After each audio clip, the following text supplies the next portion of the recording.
So, kind of coincidentally, I don't really have a huge opinion on neutral space. I haven't really thought about it a lot. Um, I don't even know. Is neutral space the word? I think I saw that in the title. Um, I tried filming this earlier, closer to when I had watched other people's videos, but it didn't come out good, so I'm doing it again. Yeah.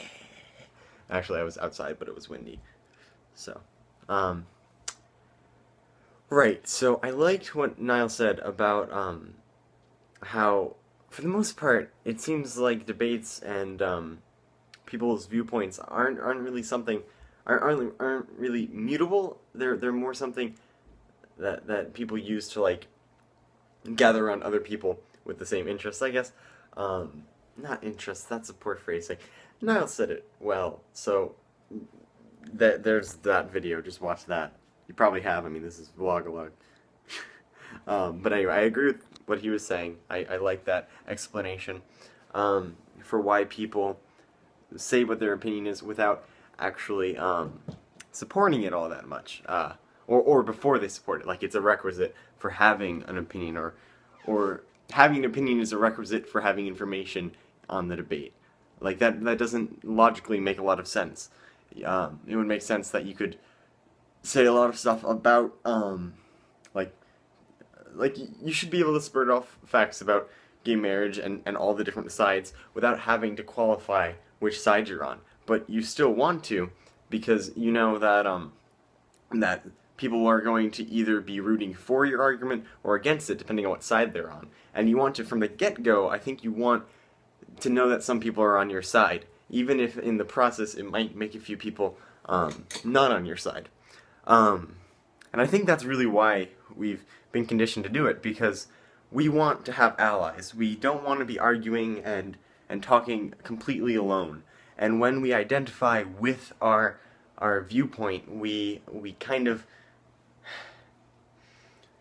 I guess there's kind of like safety in numbers or something like that. I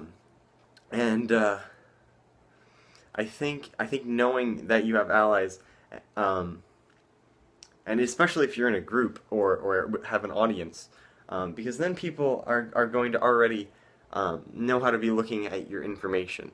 And because when people are telling me information, I listen to it, but I'm sure somewhere there in my mind I'm trying to decide whether I want to be irritated by it or if I want to be excited and agree with it. And I think we kind of know that people think that sort of thing, and as a result, we save them the difficulty of having to decide whether or not they like what we're saying, and you know, just like where we stand. And I guess the topic was more whether or not we think that's good, and I guess it probably isn't, because then you can kind of it's kind of a shortcut to knowing whether or not you agree with someone, and it could lead to miscommunications. Like not everyone who believes that gay marriage shouldn't be legal believes it on the same terms, and not everybody that believes that the Confederate flag should stay up believes it on the same terms. Not everybody who is on one side of a polar debate, like if you have to decide A or Z, you can't decide any of the letters in between, but you just have to say, I'm on Z's side of the alphabet.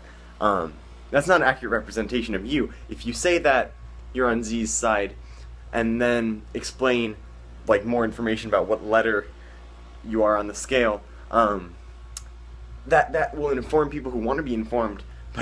But for anyone who just kind of wants to get a snap judgment, like just know where you stand with them, they'll just remember that they're either on your side or not on your side, and that loses a lot of information, because people are very diverse in what they believe, and the only times I think you really find people who believe this, I don't know where I'm going with that, because I was going to say that no one believes the same thing, and in any given topic, I think people believe the same things at times. Not always necessarily, but like there are plenty of people who believe there should be no gun control at all. Or I don't know if there are plenty of people, but I know there are people who believe that. I don't know if I don't know if our saying that is really the cause of the polarization in culture, though. I think it might just be I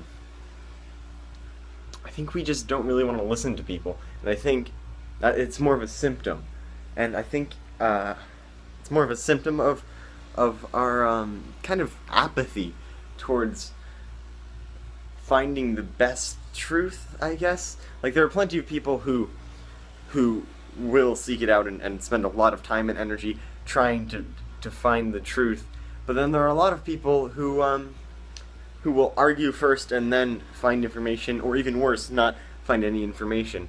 And when things are polarized, and when you can just pick a side, you don't really need to form your own opinion based on very specific details. You can kind of just say this is what I believe, and then just go look at what they're saying, and that's what I believe. And then you kind of that like kind of I don't know, maybe it's sort of like a feedback sort of thing, like not reverb, I don't know. You're getting back that when people are just trying to say, this is what I believe, here's some information about it, for more information see this belief.